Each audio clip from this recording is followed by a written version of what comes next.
night skies were once filled with stars. Today, our own lights eclipse the darkness and spread steadily each day. Slowly, the dark places in Africa become the last refuge for one of our planet's most iconic animals.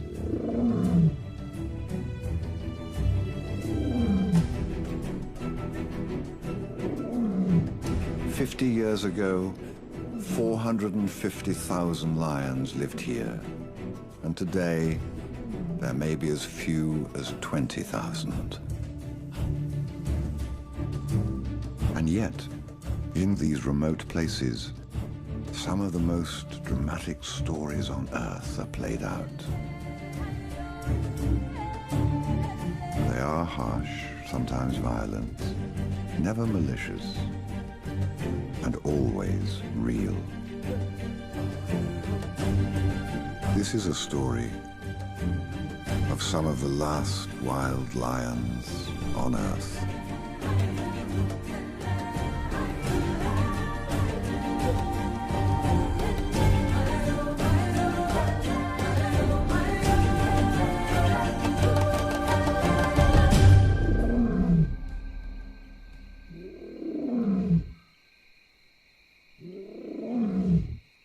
Here, in a small pocket of this darkness, our story begins. It is an old saga of life lived by tooth and claw.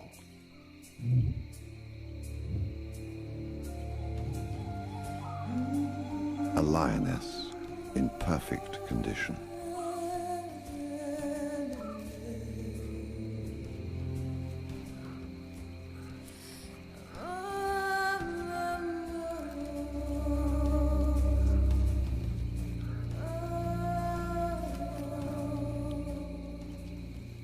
It's unusual for a lioness to be without a pride, but she's not alone. She has a mate, her companion and protector, and the father of her cubs. The beginnings of a new pride for this unspoiled land deep in Botswana.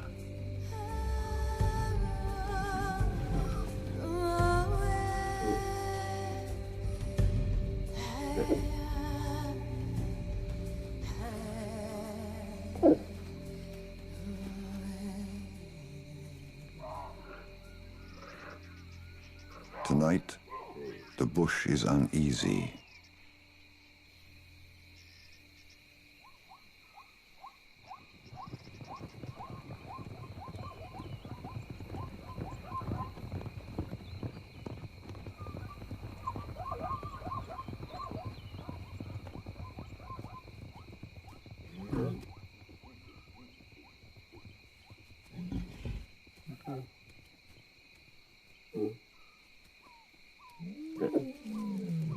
The distant calls they've been hearing for some time are getting closer. It puts them on edge. Invaders, and they suddenly materialize.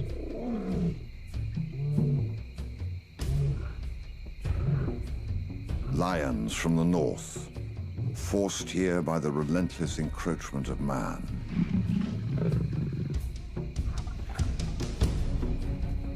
They're ready to risk everything to win new territory. Her male has no choice but to fight.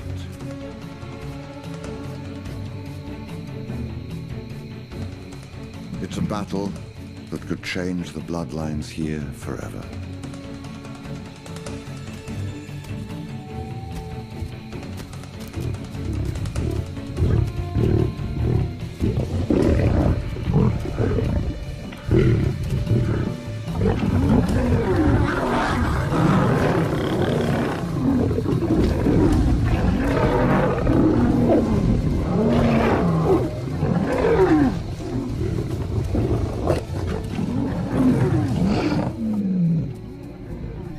The invaders with a clear determination to win and to stay.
When she finally emerges from hiding, her shoulder almost healed, she's ready to pick up her life. She starts by trying to find her mate.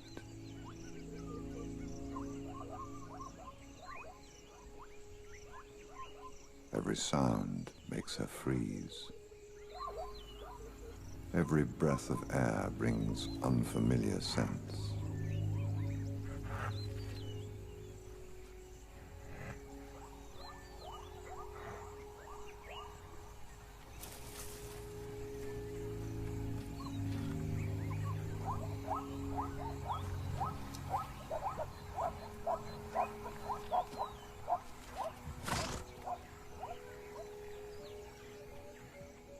Until she finds him, she is a fugitive in her own land.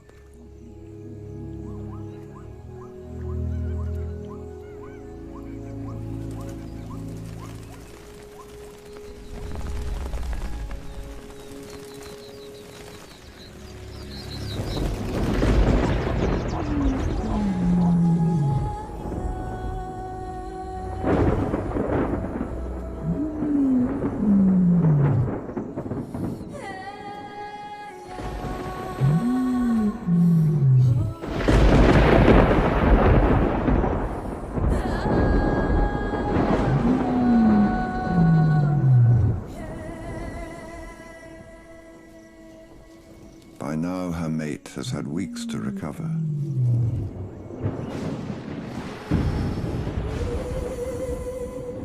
He should be answering her calls.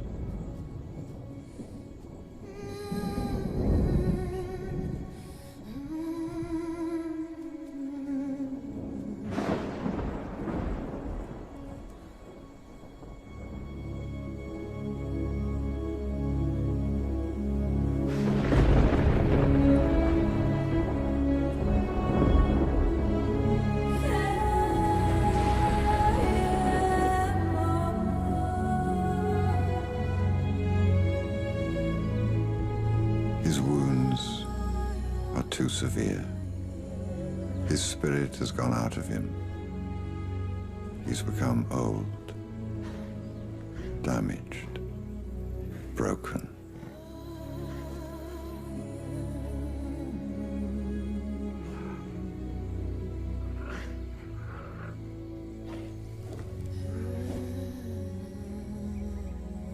His reign is over. There are new rulers now. To survive here, she will have to submit to these new masters. But until the newcomers detect her presence, she still has a choice. The swirling air carries a hint of her unfamiliar scent. The hunt begins.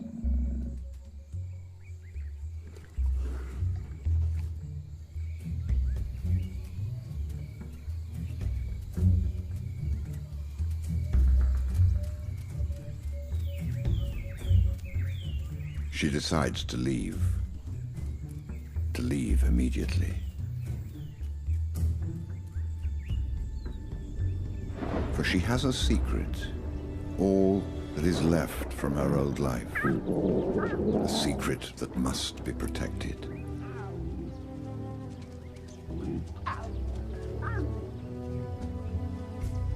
This will be her life now, to secure the survival of her cubs.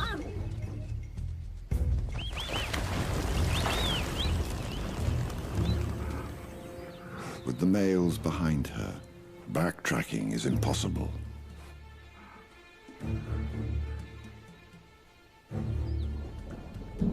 The females of the marauding pride, blocking her escape to the west.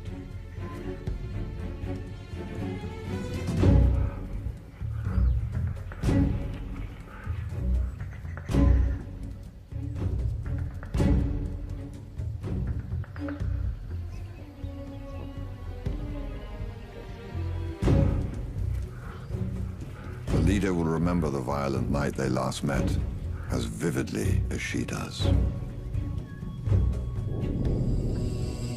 The night she was left battered and bitten, bleeding to death. But she in turn left the largest of them with one eye blinded for life.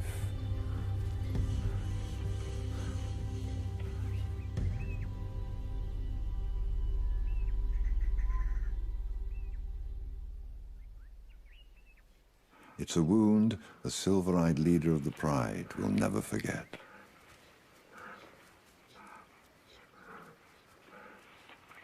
They can smell her tracks.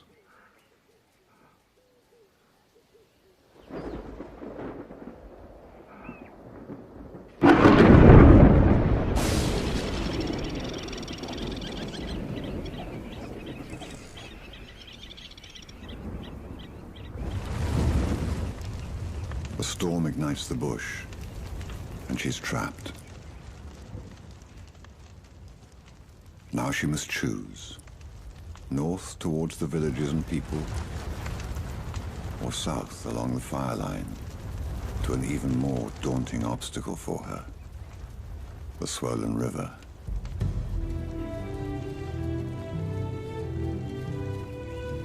In this part of Africa, a mother is named after her firstborn as its protector.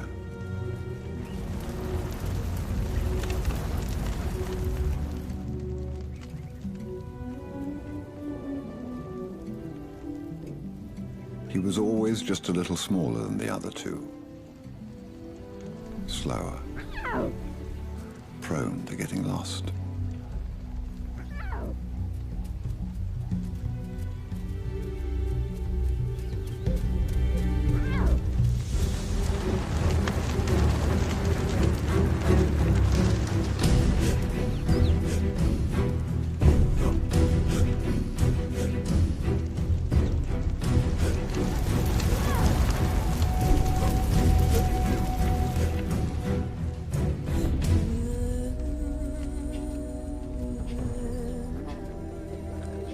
Today, Marditau, mother of lions, earns her name as protector of her young.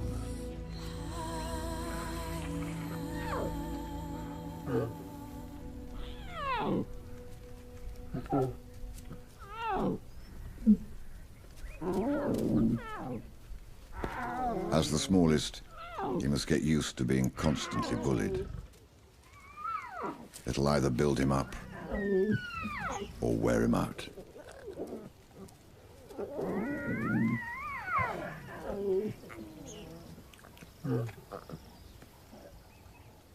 Marditau knows the Pride will be coming after her, but what lies ahead is terrifying. Lions detest deep, open water.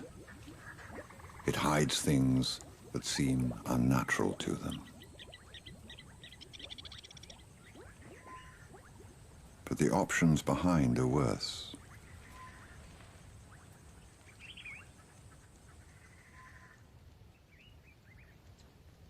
If she stays to fight, the male lions will kill her cubs. It's their instinct to wipe the face of the earth clean of the old male's genes. She must make her decision now.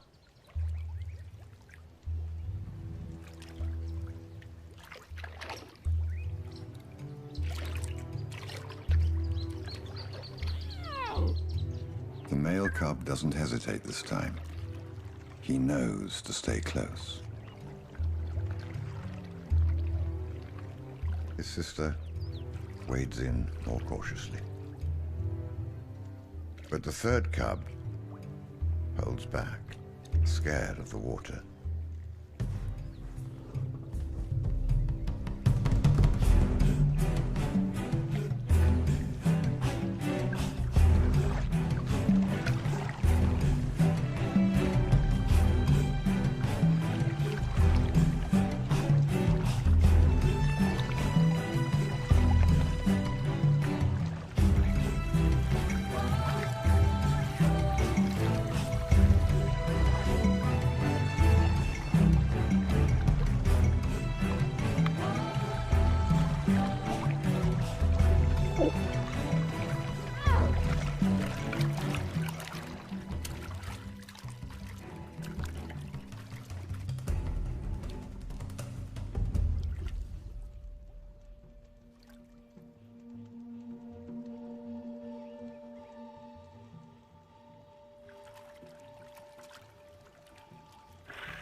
By the time the third cub plucks up enough courage, she's become an easy target,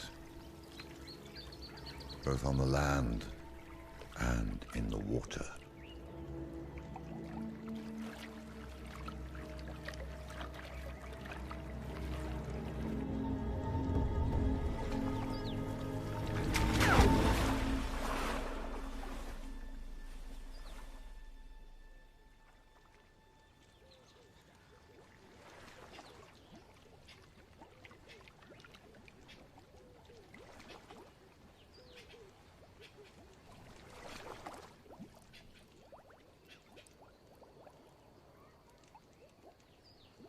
The males turn back into their newly won territory, satisfied that she and her cubs have been expelled forever.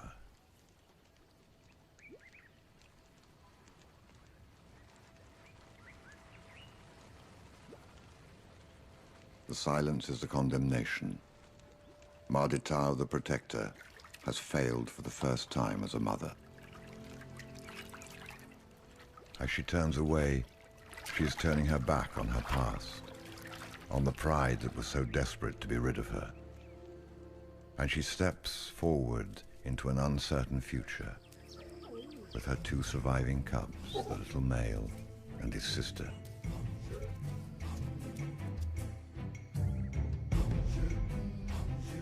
The battle for the territory has been decided.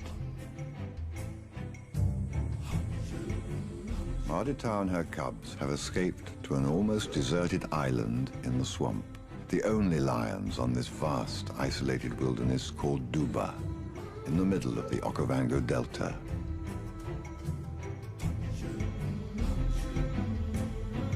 Here, the land is plagued by seasonal floods and rivers that weave through it. If it is a refuge for them, it will be a wet one.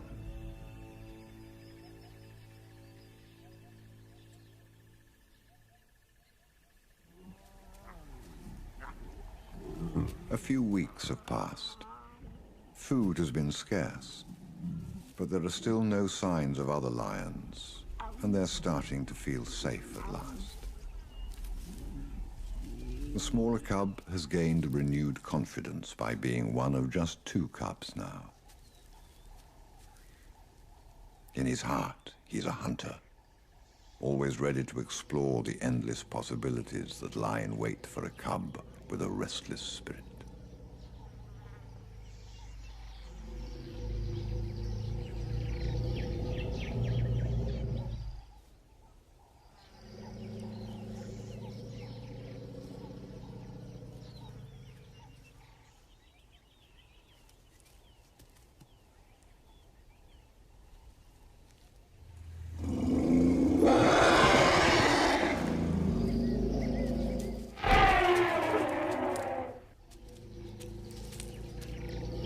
For the young male, it was a close call. He may have thought he so nearly notched up his first kill, but that little hunter's heart did skip a small beat today. The cowardly withdrawal by the elephant confirms that there will be another chance, perhaps when he's a bit older. Till today, she had only time to focus on escape and survival. But now she must find a way to get her cubs safely through their first critical year, until they can fend for themselves. And as a single mother, this will take every ounce of her energy and intelligence.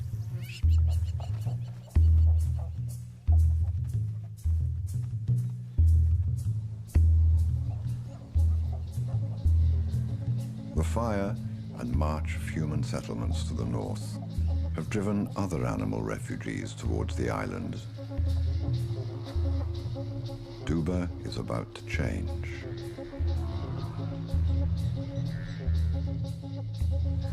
These are some of Africa's most aggressive animals. Their sharp horns and bone-crushing bosses are perfect weapons, and their massive numbers give them confidence.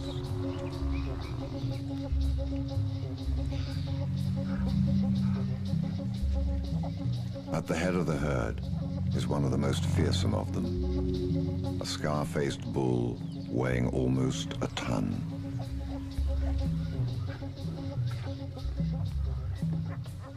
For the past few weeks, this has been her island. The arrival of the buffalo brings hope as possible prey, but also fear. These will be her new enemies on the island.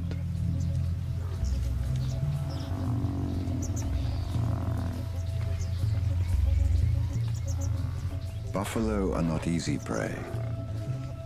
They dislike the scent of lions, and they don't hesitate to attack.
For the cubs, life so far has been a litany of narrow escapes, one long line of enemies out to get them.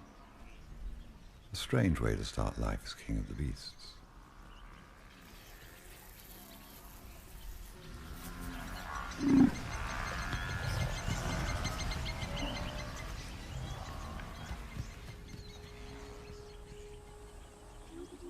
With more and more of the newcomers flowing onto her island, Marditau and her cubs are destined to run into them again.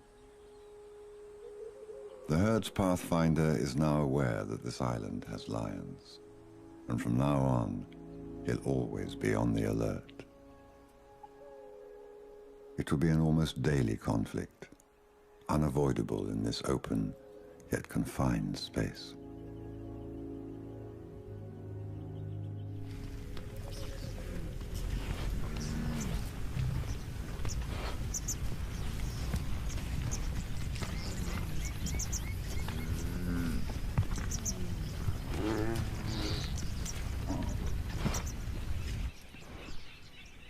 If she's not going to be at their mercy, she will have to learn more about this new presence.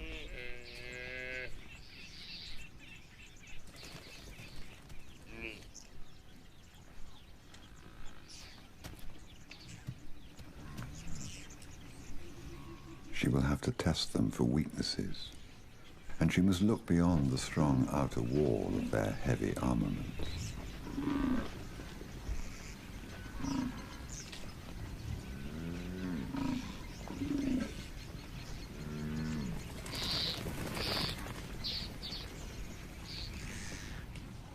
In time, she must become expert at finding those weak points. Small hidden chinks in the armor that will stumble out into view and excite her instincts as a huntress.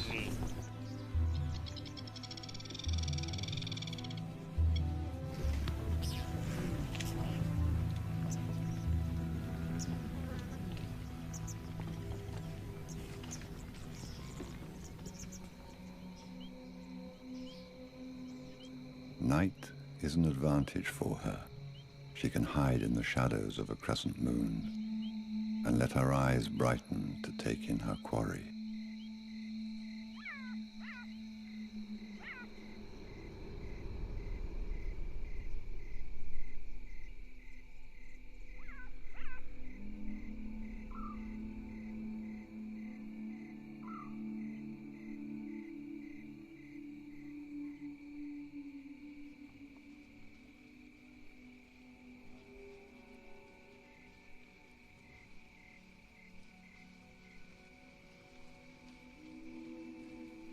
Now she has to become invisible. It is what a solitary hunter does best.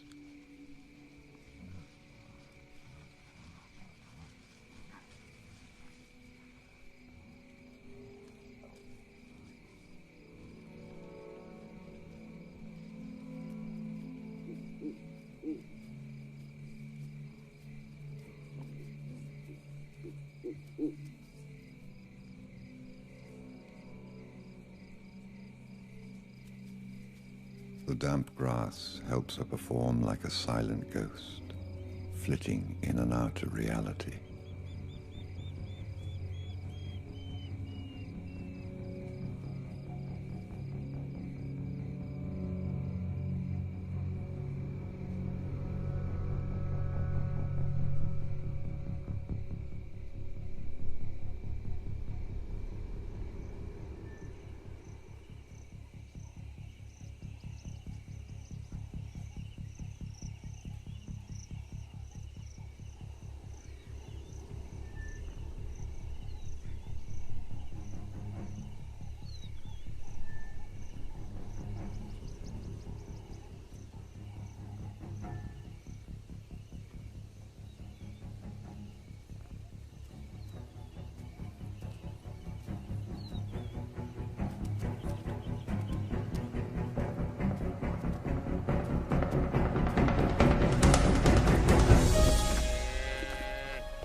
Two mothers now battle for the survival of their young. Buffalo desperate to deflect an attack. Lioness eager to double back and strike quick fatal blows to earn a meal for her cubs.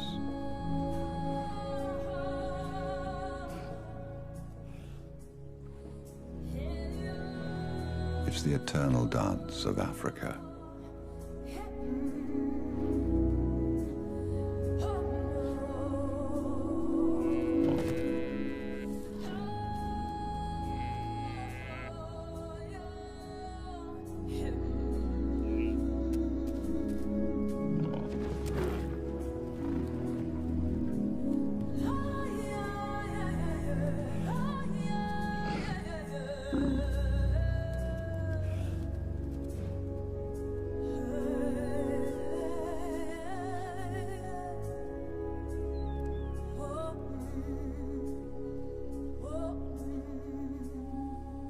The young lions will go hungry a little longer. When the buffalo calf escapes, it carries a chilling message of a near miss written in blood back to the scar-faced bull.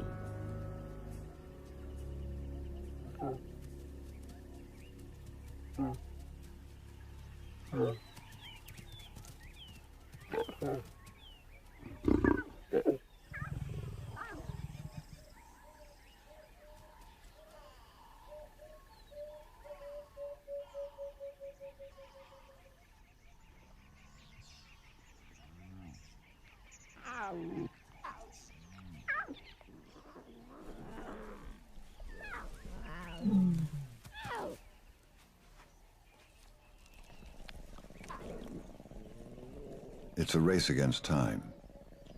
The cubs are demanding more from Maditao as they grow and her milk dries up.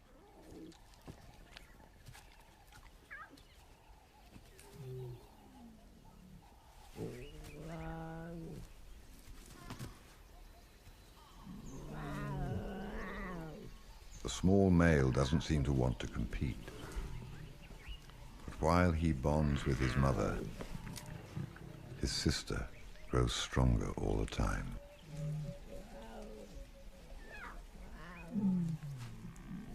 Her cub's survival is a hard taskmaster for her. And despite the searing heat and humidity, She forces herself up again, back onto the path of the buffalo. She seems to understand that the herd will provide if she can just crack that code. She has a fresh tactic in mind.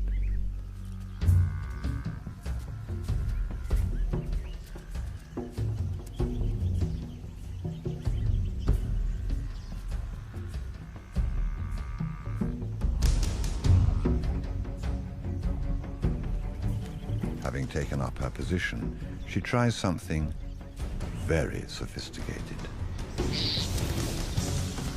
A full-on, out in the open, rather desperate charge.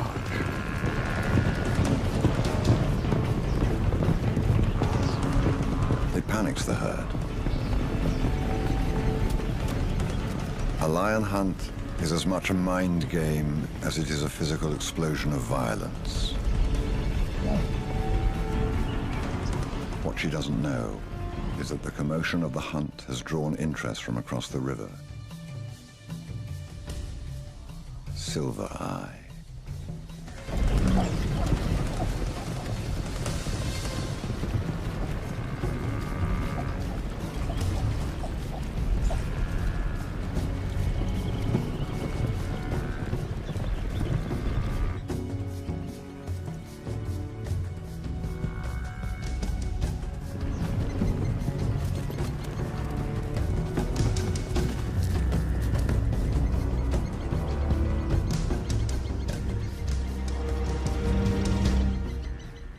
Only a thin strip of water divides them at this point in the river.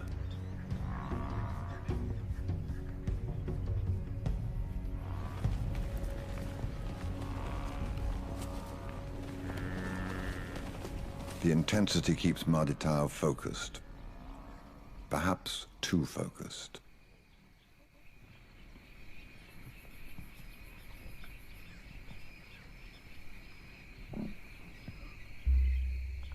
The night hides many a bold and sinister thing.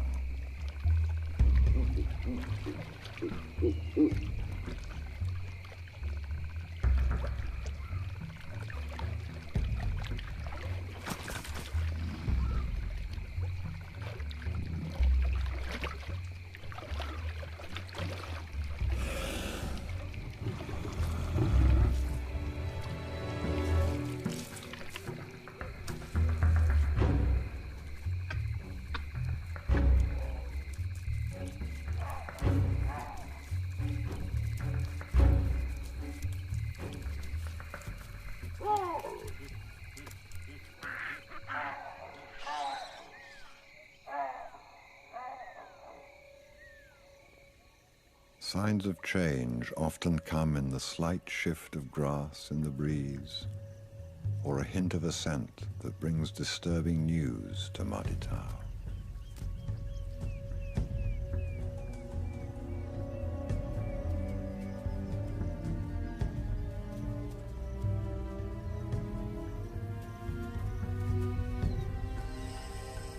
She and her cubs once again stand directly in the path of an aggressive, half-blind lioness and her followers.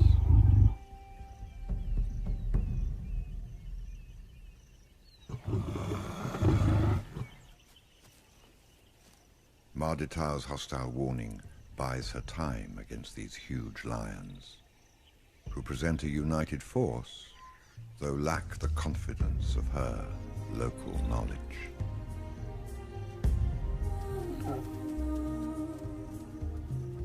The cubs understand her body language. They know what to do.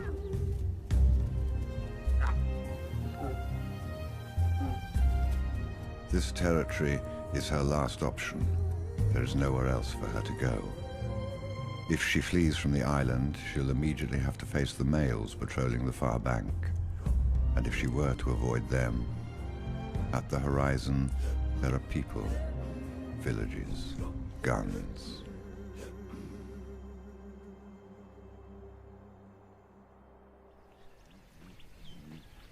The river is her defense and her confinement. Her last stand.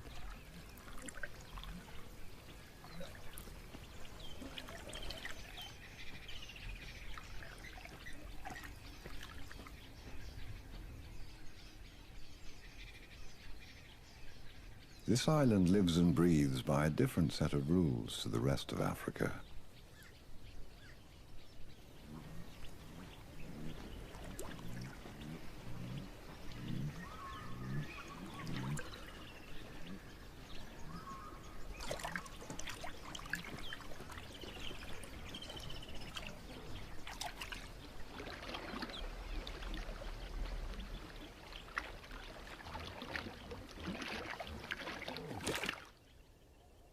The Pride has some lessons to learn before they can call it their own. The first is that it's a mistake to sleep too deeply on Duba Island, especially when a scar-faced bull has smelled the spilled blood of his young.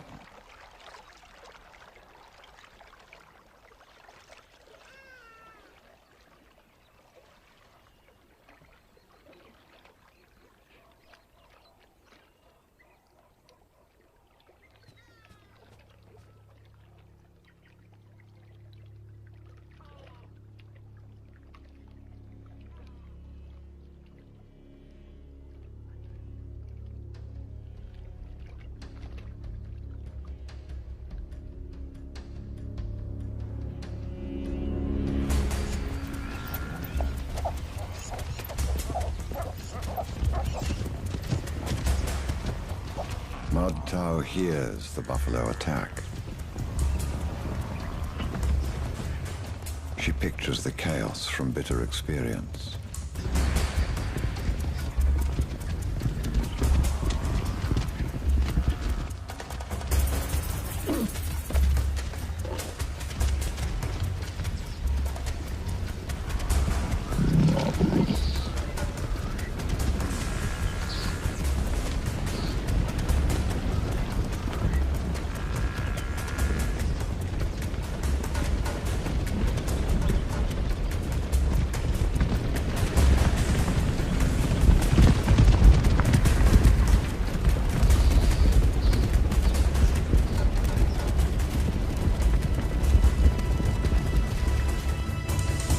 One sound. The crash of water as the buffalo retreat takes on a new significance to her. Water. Each crystal clear splash clarifies an idea. Buffalo flee to water to escape. They use it as a protective barrier between themselves and the lions, and yet they still panic, bunch together, and make mistakes.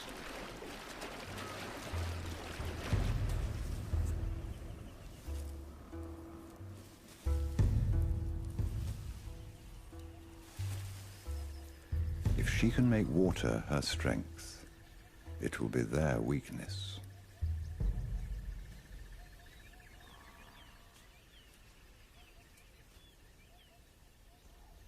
Silvereye has noticed the silent hunter on the move, and what she has left behind in the grass.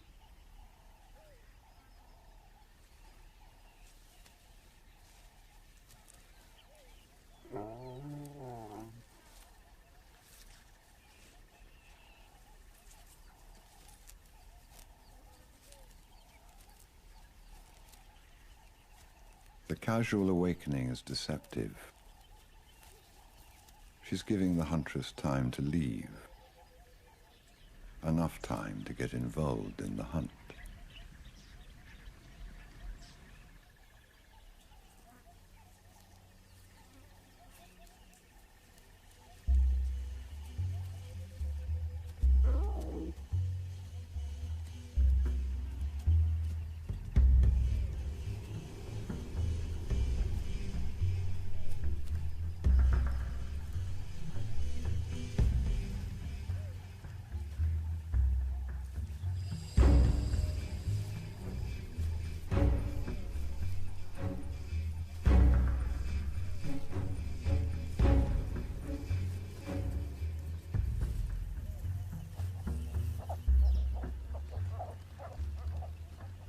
Something bothers Madtau for a moment.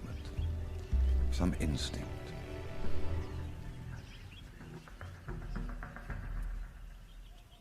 But but there seems nothing amiss.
Beaten, or just deterred for the time being? It's a question that would haunt any mother with vulnerable young, driven by conflicting imperatives. To hunt and feed her young, or to stay and protect them.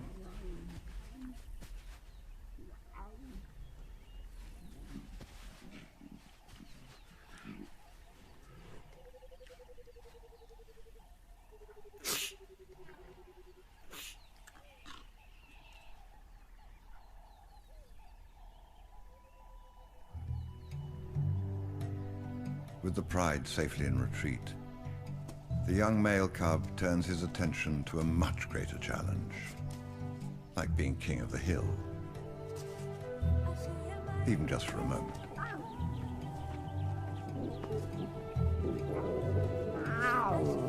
For a young lion, being lord of all you survey is almost your birthright.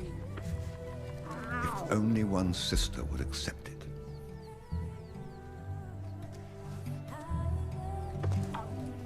Winning the high ground is something to fight hard for. But then, when one's opponent unexpectedly gives up, then the triumph of victory feels a little hollow.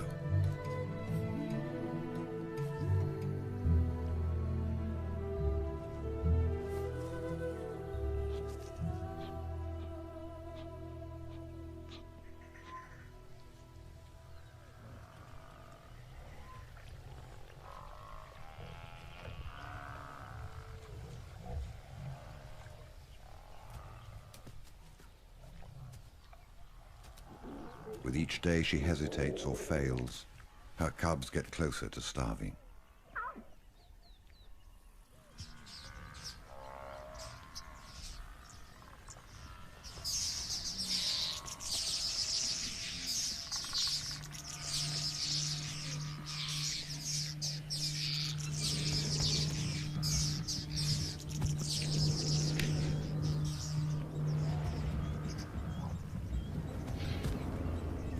The disturbance is another indication of the sheer power of the scar-faced bull and the aggression of all buffalo.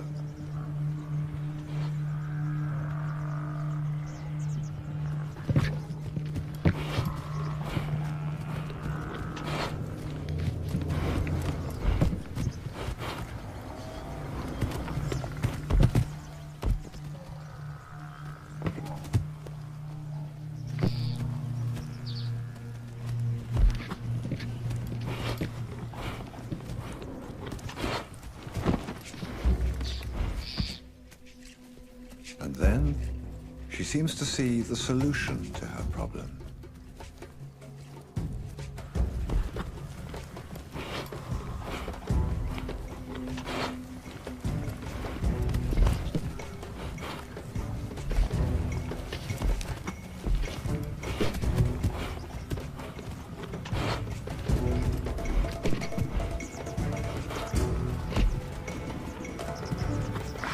This violent fighting will keep the pride away.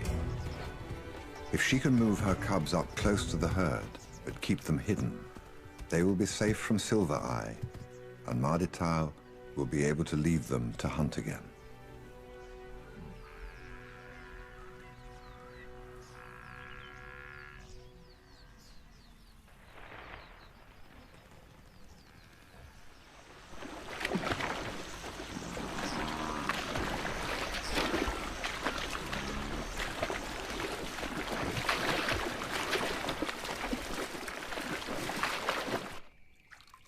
As the herd moves, she tracks them silently.